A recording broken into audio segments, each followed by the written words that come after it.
Sebuah rumah 2 lantai di Jalan Pademangan 2 Gang 8 Pademangan, Jakarta Utara ludes terbakar. Banyaknya material yang mudah terbakar membuat api kian membesar.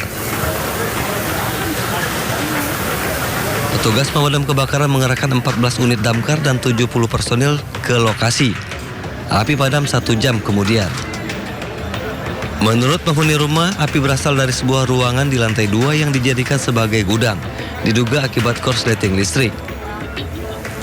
Tidak ada korban jiwa, namun seorang penghuni rumah mengalami luka bakar di bagian tangan saat berupaya memadamkan api. Sementara kasus kebakaran kini ditangani Polsek Pademangan, Jakarta Utara.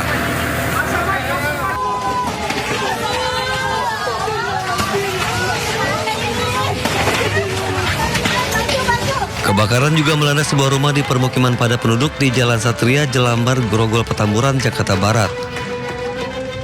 Kobaran api yang membesar menjalar ke rumah warga lain yang berada di sebelahnya. Warga panik mencoba memadamkan api dengan alat seadanya. Api padam setelah petugas mengerahkan 13 unit damkar ke lokasi. Sumber api diduga dari lantai 2 salah satu rumah akibat korsleting listrik. Tidak ada korban jiwa dan kasus kebakaran kini ditangani Polsek Grogol, Petamburan, Jakarta Barat. Dari Jakarta, Sofian Firdaus dan Miftahul Gani Ainis melaporkan.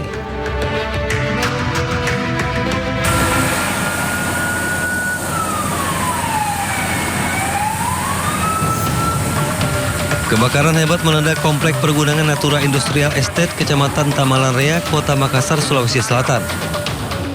Menurut saksi mata, api pertama kali muncul dari gudang penyimpanan minyak nilam, yang kemudian dengan cepat membesar dan merembet ke bangunan di sekitarnya, hingga menghanguskan 3 bangunan.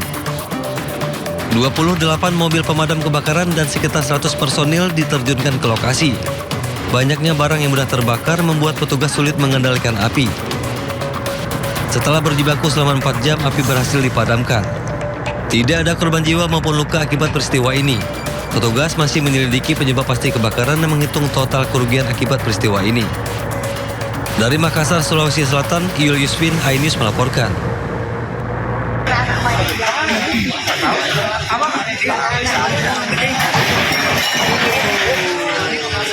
Masyarakat di Desa Kuala Eno, Kecamatan Tanah Merah, Kabupaten Indragiri Hilir hanya bisa pasrah menyaksikan rumah mereka roboh akibat struktur tanah di pinggir laut mengalami longsor.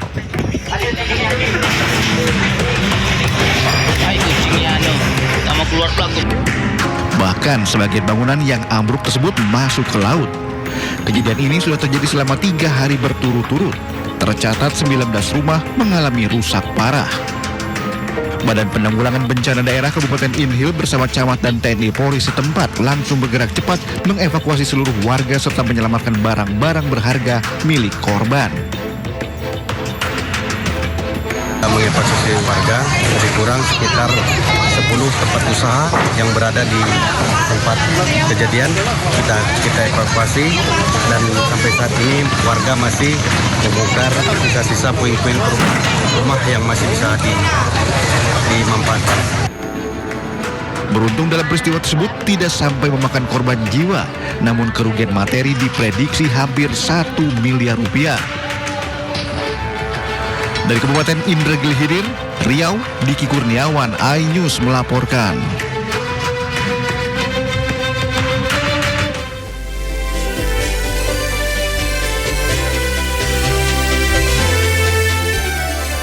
Selamat siang pemirsa, Sindo Siang kembali hadir menemani aktivitas Anda. Bersama saya Indra Setiabudi, berikut berita pilihan siang hari ini.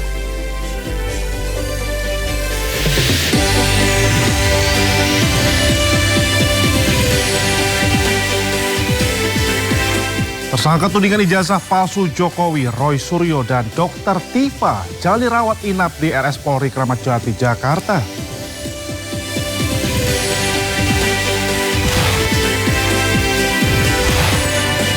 Presiden Amerika Serikat Donald Trump tolak berikan dokumen perdamaian dengan Iran kepada Israel.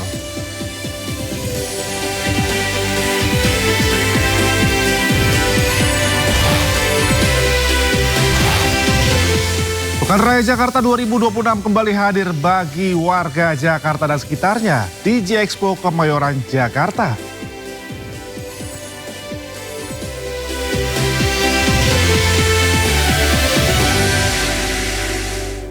Ya pemirsa, kita awali Sindo Siang dari nekat mengendarai motor masuk ke ruas tol Paster pada Lenyi di Bandung, Jawa Barat. Seorang warga negara asing asal Georgia viral di media sosial.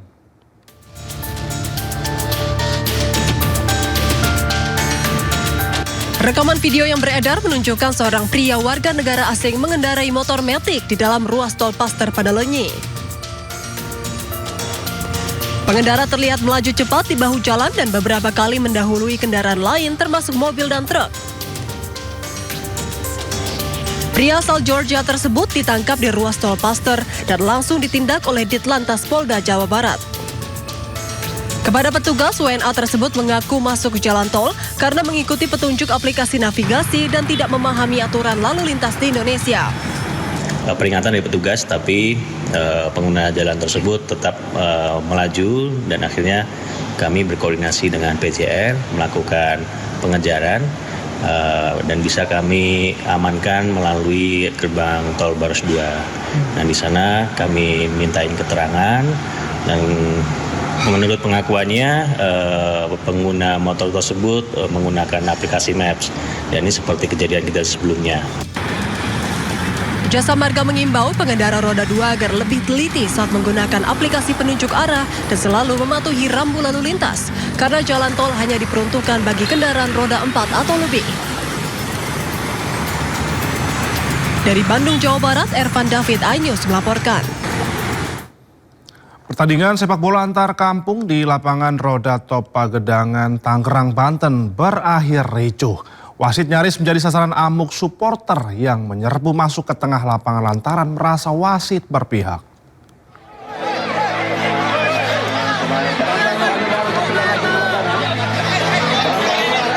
Puluhan supporter tiba-tiba menerobos masuk ke dalam lapangan saat pertandingan masih berlangsung. Wasit menjadi sasaran kemarahan supporter yang menilai sejumlah keputusan pertandingan merugikan tim dukungan mereka. Sebelum kericuhan terjadi, Jatah KFC tengah unggul 2-1 atas Cihuni FC dalam laga antar kampung. Suasana memanas setelah terjadi sejumlah pelanggaran serta insiden adu fisik antar pemain di tengah lapangan. Akibat keributan yang tidak kunjung reda, pertandingan akhirnya dihentikan. Ribut? Pemain antar pemain, Pak. Oh, terus? Lagi apa pemain senggol lah body. Oh gitu. Itu sempat ricu ya? Ya. Hingga situasi kembali kondusif, petugas keamanan tetap berjaga untuk mencegah terjadinya keributan susulan. Kabupaten Tangerang, Banten, Aimarani, iNews melaporkan. Viral di media sosial, sebuah mobil mewah diamuk massa di kawasan Ciledug, Kota Tangerang, Banten.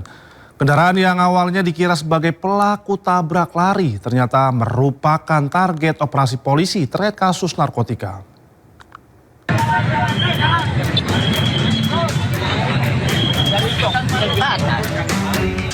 Mobil mewah ini rusak usai jadi sasaran amuk warga dan pengendara yang berusaha menghentikan lajunya di kawasan Ciledug, Kota Tangerang, Banten. Awalnya pengemudi mobil dikira pelaku tabrak lari. Namun setelah diselidiki, kendaraan tersebut ternyata jadi target operasi penangkapan terkait dugaan kasus narkotika jenis tembakau sintetis.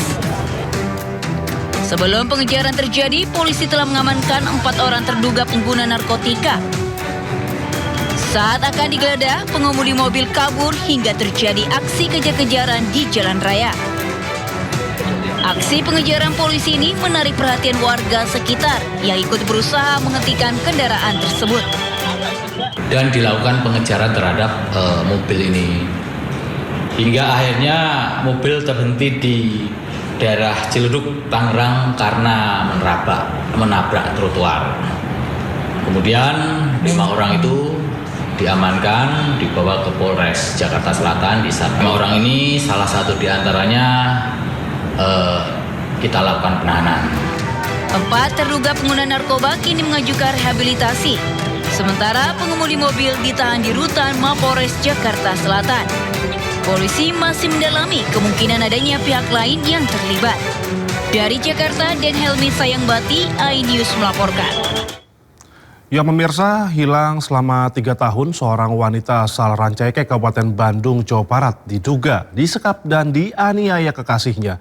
Korban diduga mengalami kekerasan fisik berulang hingga kondisinya luka berat.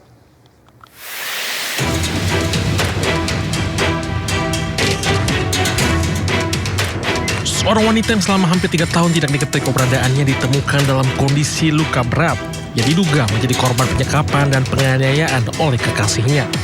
Warga baru mengetahui kondisi korban setelah menerima kabar bahwa korban berada di rumah sakit dalam keadaan luka berat.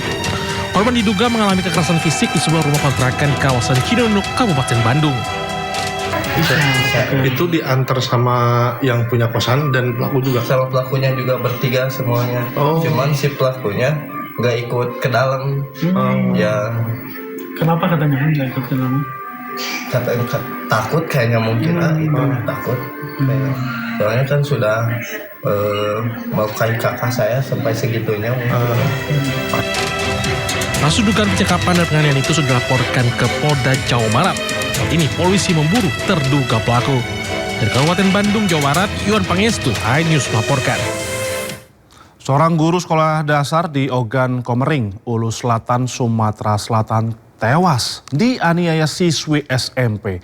Pelaku menganiaya korban hingga meninggal dunia karena terpergok mencuri di rumah korban.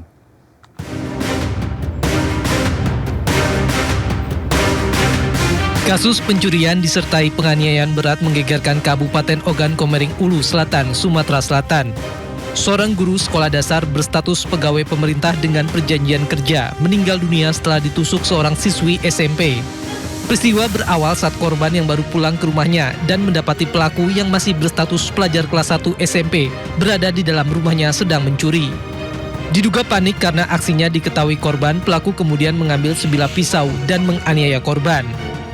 Korban sempat menjalani perawatan intensif selama 2 hari di rumah sakit, namun akhirnya meninggal dunia.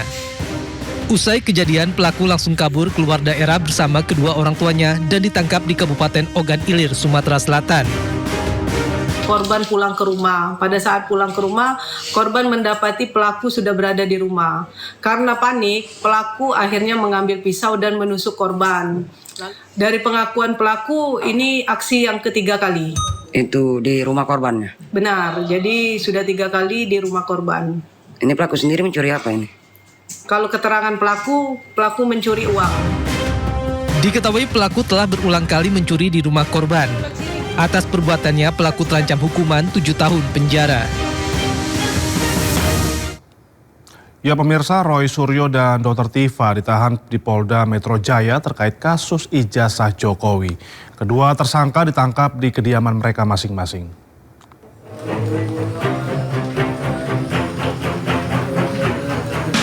Tifa Fauzia Tiasuma alias Dr. Tifa dan Roy Suryo ditahan Polda Metro Jaya Jumat pagi. Penangkapan Roy Suryo dan Dr. Tifa terkait status mereka sebagai tersangka kasus dugaan penyebaran berita bohong ijazah palsu Joko Widodo. Roy Suryo dan Dr. Tifa ditangkap di kediaman mereka masing-masing pada Jumat pagi. Sejak November 2025 lalu, Polda Metro Jaya telah menetapkan total 8 tersangka dalam kasus ini. Pada klaster pertama terdapat 5 tersangka yang ditetapkan polisi, yakni Egy Sujana, Kurnia Tri Rohyani, Muhammad Rizal Fadila, Rustam Effendi, dan Damai Hari Lubis. Sementara pada klaster kedua terdapat 3 tersangka, yakni Roy Suryo, Rismon Haseolan Sianipar, dan Tifa Fauzia. Seiring berjalannya kasus ini, status para tersangka turut berubah. Egy Sujana, Damai Hari Lubis, dan Rismon Sianipar kini telah dibebaskan dari proses hukum setelah penyidik menerbitkan surat perintah penghentian penyidikan. Surat ini diterbitkan karena 3 tersangka tersebut sepakat menuntaskan proses hukum melalui jalur restoratif justice. Sementara itu Polda Metro Jaya dalam konferensi pers menegaskan bahwa penangkapan Roy Suryo dan Dr. Tifa dilakukan karena berkas kasus tudingan ijazah palsu ke Presiden ke-7 Joko Widodo dinyatakan lengkap atau P21. Polda Metro Jaya memastikan menjamin hak dan kewajiban para tersangka terlindungi. Dalam penanganan kasus tuduhan ijazah palsu Presiden ke-7 Republik Indonesia Joko Widodo, Kabid Humas Polda Metro Jaya Kombes Budi Hermanto memastikan perkara ini ditangani secara profesional. transparan, dan juga menjunjung tinggi asas praduga tak bersalah dalam setiap perkara yang ditanganinya. Dalam kasus ini, polisi memeriksa puluhan saksi dari beragam bidang ilmu dan keahlian. Sementara ahli yang diperiksa termasuk dari pengajuan pihak Roy Suryo dan juga Dr. Tifa. Masing-masing berinisial RS dan penyidik Subdit Keamanan Negara di Treskrim Polda Metro Jaya telah melakukan penangkapan terhadap 2 orang tersangka masing-masing berinisial RS dan TT. Sebagai penegasan, penangkapan ini bukanlah tindakan yang berdiri sendiri, melainkan kelanjutan dari proses penyidikan yang telah berjalan. Berkas perkara telah dinyatakan lengkap atau P21 oleh Kejaksaan.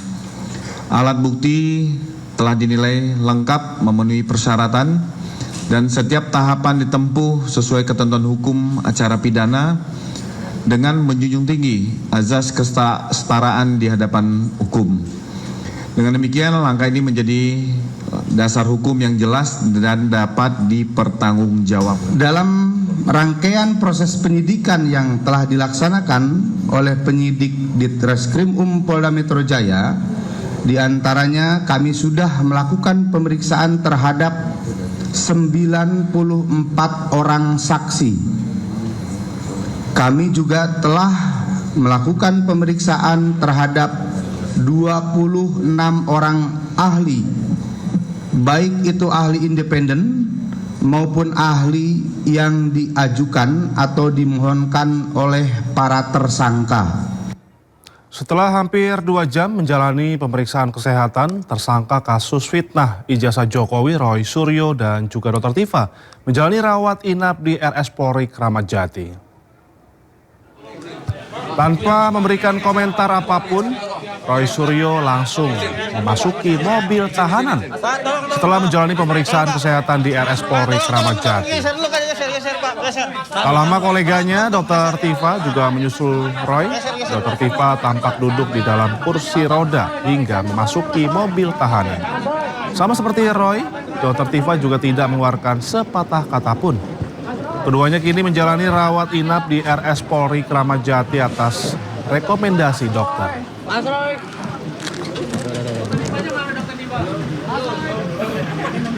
Baik Dr. Tifa maupun Mas Roy Suryo atas rekomendasi dokter, bukan atas permintaan sendiri, ya rekomendasi dokter, itu dilakukan treatment rawat inap, itu aja. Sebenarnya kondisinya baik-baik saja, tetapi dia punya katakanlah sakit bawaan. Nah, sakit bawaan itu yang kemudian ditemukan dalam proses pemeriksaan, dan ketika dicek, wah ini nggak bisa nih kalau nggak rawat inap, kata dokternya harus rawat inap. Dan untuk mengetahui informasi terkini terkait kasus yang menjerat Roy Suryo dan juga Tifa Huzia, Tia Suma atau Dr. Tifa sudah terhubung dengan rekan kami, Kea Dela Rosa, dan bersama juru kamera Nadia Elizabeth di Rumah Sakit Polri Kramat Jati. Ya Kea, setelah dilakukan pemeriksaan kesehatan dan rawat inap, proses apa yang akan dijalani Roy Suryo dan juga Dr. Tifa selanjutnya? Silakan Kea. Ya, selamat siang Indah dan juga pemirsa. Mohon maaf saat ini saya tidak dapat mendengar pertanyaan Anda, namun untuk situasi terkini di Rumah Sakit Polri Kramat Jati, Jakarta Timur memang terpantau landai, dan untuk saat ini kami belum dapat menerima informasi dari pihak rumah sakit terkait keadaan terbaru dari kedua tersangka, yakni Roy Suryo dan juga Dr. Tifa. Memang informasi yang kami terima sementara keduanya masih berada di RS Polri untuk menjalankan perawatan, sebab kemarin pada saat hari Jumat mereka berdua telah melaksanakan tes kesehatan. Namun ternyata kondisi kesehatannya menurun sehingga keduanya diharuskan untuk melakukan serangkaian rawat inap di RS Polri hingga Sabtu pagi ini. Informasi sementara yang kami terima dari Refli Harun, yakni pengacara dari Dr. Tifa dan juga Roy Suryo, mengatakan bahwa akan menjenguk Roy Suryo dan juga Dr. Tifa pada sore nanti ataupun malam nanti bersama dengan keluarga dari kedua belah pihak. Memang untuk informasi terbarunya dari pihak rumah sakit saat ini kami belum dapat memberikan karena memang akses untuk menemui kedua tersangka tersebut juga dibatasi. Lalu jika kita bertanya terkait bagaimana akhirnya Roy Suryo dan juga Dr. Tifa diangkat menjadi tersangka statusnya, memang kemarin pada hari Jumat pagi dari pihak Polda Metro Jaya menyatakan bahwa keduanya telah dinyatakan menjadi tersangka atas dasar berkas yang diterima dari pelapor kepada Polda Metro Jaya telah dinyatakan lengkap dan juga P21 atau yang berarti ialah berkas lengkap. Lalu pihak Polda Metro Jaya juga telah melakukan beragam pemeriksaan kepada saksi, yakni 26 saksi dan juga kepada 26 ahli dan juga 94 saksi. Sehingga proses penyidikan dan juga berkas yang dinyatakan rampung tersebut akhirnya menyatakan bahwa keduanya diangkat menjadi tersangka. Memang hingga saat ini informasi yang kami terima belum dapat mengabarkan terkait kondisi terkini, namun yang pasti ialah keduanya masih berada di RS Polri untuk menjalani perawatan. Sementara itu Indra, kembali ke studio. Baik, terima kasih rekan Kea melaporkan langsung dari Rumah Sakit Polri Kramat Jati, Jakarta. Selamat bertugas kembali, Kea. Sementara itu pemirsa, Presiden ke-7 RI Joko Widodo berikan tanggapan terkait ditangkapnya Roy Suryo dan juga Dr. Tifa. Jokowi mengaku siap menunjukkan ijazah asli miliknya.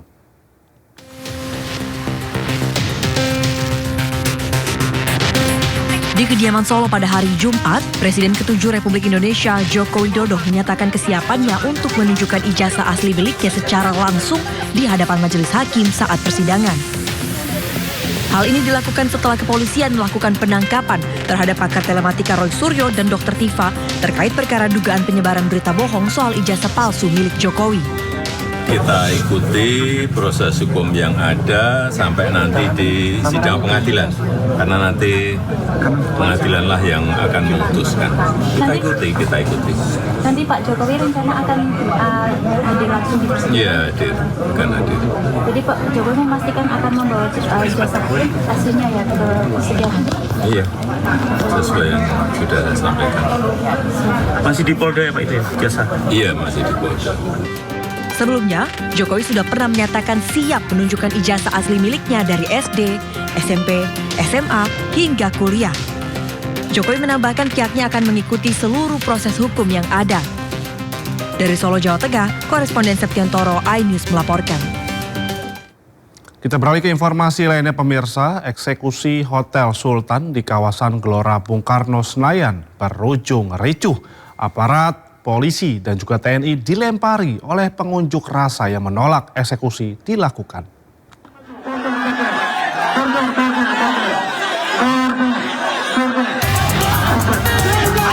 Kericuhan terjadi saat Pengadilan Negeri Jakarta Pusat membacakan putusan eksekusi. Pengunjuk rasa yang menolak jalannya eksekusi melempari aparat yang mencoba masuk untuk menjalankan perintah eksekusi pengadilan.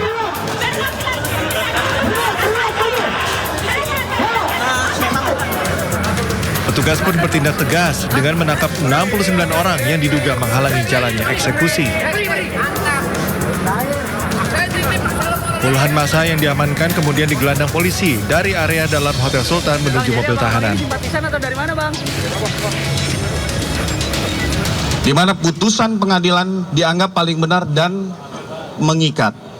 Sehingga kami mengamankan saat ini ada 69 orang dan mungkin masih bisa bertambah orang-orang yang mencoba menghalangi dalam proses eksekusi. Sekali lagi kami sampaikan, proses eksekusi ini melalui tahapan-tahapan dan prosedur yang profesional, proporsional dan dapat dipertanggungjawabkan. Di mana putusan pengadilan dianggap paling benar dan mengikat. Sehingga kami mengamankan saat ini ada 69 orang dan mungkin masih bisa bertambah orang-orang yang mencoba menghalangi dalam proses eksekusi. Sekali lagi kami sampaikan, proses eksekusi ini melalui tahapan-tahapan dan prosedur yang profesional, proporsional dan dapat dipertanggungjawabkan. Kami mengimbau kepada seluruh masyarakat tidak membuat informasi ataupun isu-isu yang liar Masa aksi yang ditahan dibawa ke Polda Metro Jaya untuk menjalani pemeriksaan secara intensif. Dari Jakarta, tim liputan iNews melaporkan. Ya pemirsa, sengketa lahan Hotel Sultan bermula sejak tahun 1970-an. Pemerintah telah menangkan 4 kali sidang di Mahkamah Agung hingga akhirnya dilakukan eksekusi.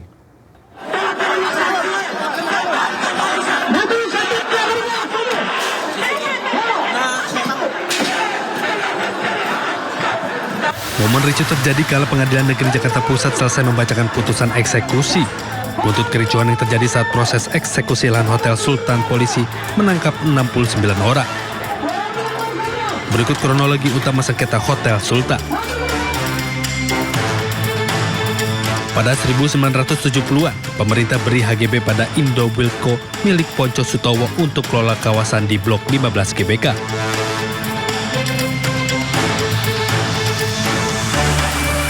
Pada akhir 1980, pemerintah terbitkan hak pengelolaan lahan atau HPL. Kawasan GBK termasuk lahan Hotel Sultan. Pada Januari tahun 2000, PT Indobuildco ajukan HGB 20 tahun mulai 2003 tanpa rekomendasi Badan Pengelola Gelora Senayan. Maret 2023 masa berlaku HGB lahan Hotel Sultan berakhir, negara ambil alih.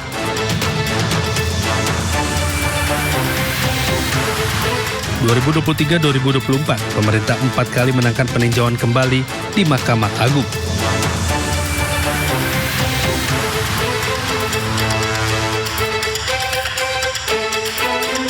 Awal 2026, PN Jakarta Pusat putuskan PT Indobuildco harus serahkan Hotel Sultan, namun minta jaminan 28 triliun rupiah.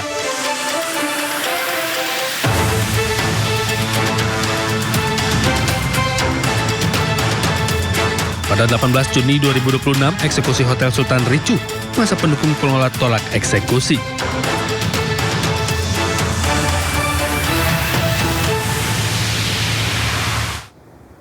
Pemerintah akhirnya mengeksekusi dan mengosongkan lahan dan bangunan ataupun ex-Hotel Sultan di Gelora Bung Karno. Langkah eksekusi dilakukan sebagai babak akhir sengketa yang bertahun-tahun.